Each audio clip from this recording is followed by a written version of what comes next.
You know a lot about snails. Magnus has an innate sense of comic timing. That's the great thing about him. I like to think I can spot that in a person. And I spotted him in early. He knows exactly how to time a line to get maximum effect. I remember one time we were sitting at home, he was 4 years of age, and he was in a bit of a mope. He just seemed unhappy. And I said to him, "What's wrong with you? What ails you, little man?" And he goes, "I wish I was a grown-up." And I said, "Well, you know, when you're a grown-up, you'll have to go to work." And he just paused the perfect length of time, an exact sitcom beat, and then went, "I wish I was a comedian."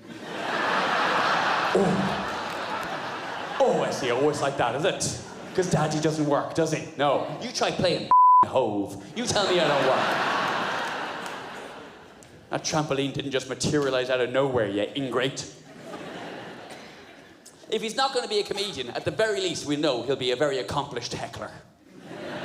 I can see that in him. Not just from the way he talks to me. I've seen him heckle. I took the kids to a show once at the Edinburgh Fringe. I took them to a show called The Amazing Bubble Man. Have you ever seen The Amazing Bubble Man? No? He blows bubbles for an hour. I know, it sounds it's actually really good. Honestly, it is. I know you're dubious. You're all like, "Are you sure you didn't just watch somebody have a seizure?" No, honestly. It's a really good show. He puts kids in bubbles, he uses lighting effects, smoke, helium, all kinds of stuff. He's amazing, and he blows bubbles, and he's a man. There's not a lie on the poster. But about 10 minutes into the show, he's trying to get a bit of audience call and response happening, a bit of panto-style interaction on the go. So he goes, "Hands up here, who loves bubbles?" And everybody puts their hands up, obviously. Because if they hadn't, they'd have been in the wrong place, wouldn't they? So everybody puts their hands up, and then he goes, "Well, I love bubbles more than any of you." "Oh, yes, I do." And all the kids go, "Oh, no, you don't." Did I say all the kids? All the kids except for one of the ones I brought with me, who yells out from the 6th row, "Of course you do, you're the bubble man." And then I swear he's looking at me like, "What's this dickhead's problem, Dad? Why is he trying to start?"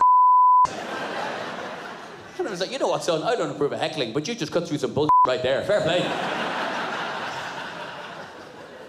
Don't be looking at him like that, bubble man. He's on your side. It's the rest of them are arguing with you."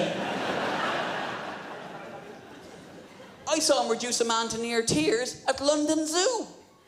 Of all places. We took him to the zoo once, and while we were there was a man giving a talk on the giant African land snail.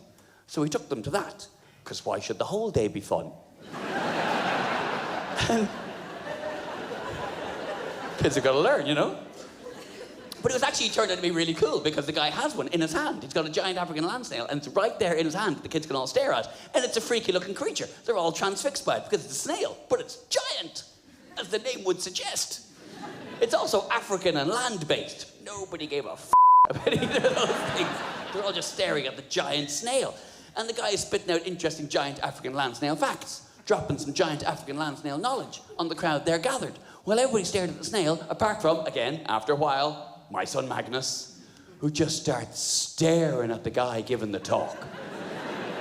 And he's getting closer to his face. And you can see the guy looking out of the corner of his eye as if to say, "The f*** is this kid's problem?" This is not where the action is, son. It's all happening here. I don't know what you're looking at me for. And then suddenly, mid-fact, Magnus just cut across him and went, "You know a lot about snails." And like, not even in a nice way. You know what I mean? There was no respect. It was more accusatory, if anything.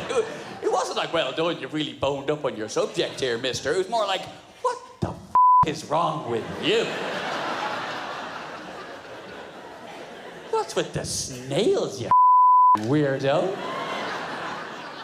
Zoo full of animals, you pick snails. Have you heard about cheetahs? They're fast."